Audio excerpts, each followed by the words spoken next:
ସମସ୍ତଙ୍କୁ ନମସ୍କାର ଜୟ ଜଗନ୍ନାଥ। ବର୍ତ୍ତମାନ ଆମେ ଦେଖିବା ଯେଉଁ ଷଷ୍ଠ ଅଧିବେଶନ ବା ଷଷ୍ଠ MCA ମିଟିଂଟି ଆପଣଙ୍କର କ୍ଲଷ୍ଟର ଲେବୁଲରେ ଅନୁଷ୍ଠିତ ହୋଇଯାଇଛି। ତାହାର ରେଜୁଲେସନଟି ଆମେ ସ୍କୁଲ ଲେବୁଲରେ ବା 22 ତାରିଖ ସୋମବାର ଦିନ ଆମେ ସେଟାକୁ କିପରି ଲେଖିବା ସେ ବିଷୟରେ ବର୍ତ୍ତମାନ ଦେଖିବା। ଉପରେ ଆପଣଙ୍କର ଅଧିବେଶନ ନମ୍ବର ପଡ଼ିବ, ତାପରେ ତାରିଖ। ଏହାପରେ ଅଦ୍ୟତା 22/12/2025 ସୋମବାର ଅପରାହ୍ନ 2 ଘଟିକା ସମୟରେ ଆମ୍ଭ ବିଦ୍ୟାଳୟର ମହାନଦୀ କକ୍ଷରେ ସମସ୍ତ ଶିକ୍ଷକ ଶିକ୍ଷୟିତ୍ରୀମାନଙ୍କୁ ନେଇ ଏକ ଗୁରୁତ୍ୱପୂର୍ଣ୍ଣ ବୈଠକ ଅନୁଷ୍ଠିତ ହୋଇଯାଇଛି। ଏହି ବୈଠକରେ ଷଷ୍ଠ କ୍ଲଷ୍ଟର ସ୍ତରୀୟ ବୈଠକ ଡିସେମ୍ବର 2025ର ଆଲୋଚ୍ୟ ବିଷୟଗୁଡ଼ିକୁ ସମସ୍ତ ଶିକ୍ଷକ ଓ ଶିକ୍ଷୟିତ୍ରୀମାନଙ୍କୁ ଅବଗତ କରାଯାଇଥିଲା। ଏହାପରେ ସେକେଣ୍ଡ ପାରାରେ ଆପଣଙ୍କର ରହିବ directorate of teacher education and SCERT Odisha Bhubaneswar, ପତ୍ର ସଂଖ୍ୟା 8205 ତା 25/11/2025 ଏବଂ ଓସେପା ପତ୍ର ସଂଖ୍ୟା 13000 ତା 4/12/2025 ଅନୁଯାୟୀ 20/12/2025ରେ କ୍ଲଷ୍ଟର ସ୍ତରୀୟ ବୈଠକ ଅନୁଷ୍ଠିତ ହୋଇସାରିଛି। 22/12/2025ରେ ବିଦ୍ୟାଳୟ ସ୍ତରୀୟ ବୈଠକରେ ନିମ୍ନୋକ୍ତ ବିଷୟଗୁଡ଼ିକୁ ଆଲୋଚନା କରାଯାଇଥିଲା। ତାହେଲେ ଚାଲନ୍ତୁ ଦେଖିବା ବିଷୟଗୁଡ଼ିକ କ'ଣ କ'ଣ ଥିଲା। ପ୍ରଥମରେ ରହିଛି ସ୍ୱାଗତ ଏବଂ କାର୍ଯ୍ୟସୂଚୀର ସୂଚନା ପ୍ରଦାନ। ପ୍ରଧାନ ଶିକ୍ଷକ ସମସ୍ତଙ୍କୁ ସ୍ୱାଗତ ଜଣାଇ ଉକ୍ତ ଦିନର ବା ଉକ୍ତ ଦିବସର କାର୍ଯ୍ୟସୂଚୀ ପ୍ରଦାନ କଲେ।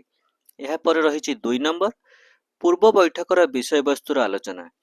ପଞ୍ଚମ MCMରେ ଆଲୋଚିତ ବିଷୟବସ୍ତୁ ଉପରେ ସମ୍ୟକ୍ ଆଲୋଚନା କରାଗଲା। ଏହାପରେ ରହିଛି 3 ନମ୍ବର ଡିସେମ୍ବର ମାସର ଶୈକ୍ଷିକ କ୍ୟାଲେଣ୍ଡର, ଶିଶୁ ବାଟିକା, ପ୍ରଥମ, ଦ୍ୱିତୀୟ ଓ ତୃତୀୟ ଶ୍ରେଣୀ।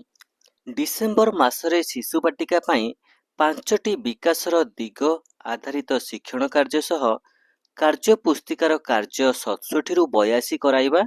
ପ୍ରଥମ ଶ୍ରେଣୀ ପାଇଁ ପାଠ୍ୟ ପୁସ୍ତକ ପାଠ 17ରୁ ପାଠ 20, ଭାଷା କାର୍ଯ୍ୟପୁସ୍ତିକା ସପ୍ତାହ 20ରୁ 22 ଓ ଗଣିତ କାର୍ଯ୍ୟପୁସ୍ତିକା ସପ୍ତାହ 23 ଓ 24 ସହ ଗଳ୍ପ କାର୍ଡ, କବିତା ପୋଷ୍ଟର ଓ ବଡ଼ ବହି କରାଇବା। ଦ୍ୱିତୀୟ ଶ୍ରେଣୀ ଭାଷା ପାଠ 13, ଭାଷା କାର୍ଯ୍ୟପୁସ୍ତିକା ସପ୍ତାହ 21ରୁ 23, ଗଣିତ ପାଠ 12-13, ଗଣିତ କାର୍ଯ୍ୟପୁସ୍ତିକା ସପ୍ତାହ 21ରୁ 24। ତୃତୀୟ ଶ୍ରେଣୀ ପାଇଁ ଭାଷା ଜାତୀୟ କବି ବୀରକିଶୋର, ଅନେକ ଫୁଲର ମାଳିଟିଏ, ଭାଷା କାର୍ଯ୍ୟପୁସ୍ତିକା ସପ୍ତାହ 21ରୁ 23, ଗଳ୍ପ କାର୍ଡ ଗଣିତ ପାଠ 14, ଗଳ୍ପ କାର୍ଯ୍ୟପୁସ୍ତିକା ସପ୍ତାହ 23 ଓ 24 କରାଇବା କଥା କୁହାଗଲା।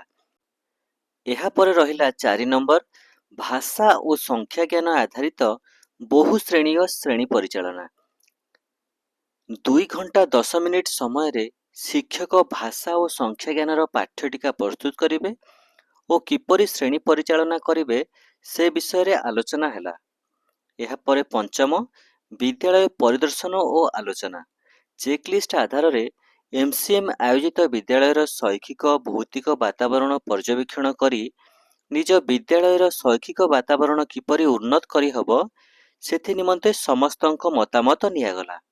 ଏହାପରେ ରହିଛି ନମ୍ବର 6 ଯାହାକି ରହିଛି ଜିଲ୍ଲା ଭିତ୍ତିକ ଶୈକ୍ଷିକ ଆଲୋଚନା।